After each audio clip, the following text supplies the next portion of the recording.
In LED dot matrix display activity, we have observed that 3.3 volts from the microcontroller was used for the supply of the circuit.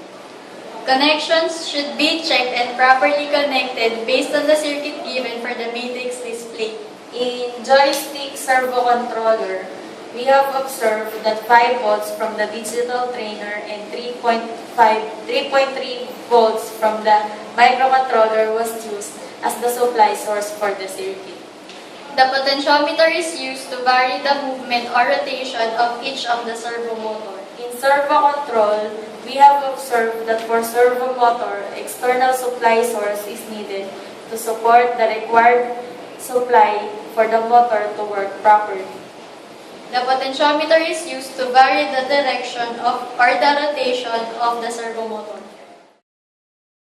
In LED dot matrix display, we therefore conclude that the connection of the pins should be based on the code in the Arduino program. In servo control and in joystick servo control, we therefore conclude that additional power supply is needed to support the supply required for the servo motor or the servo motor will not function.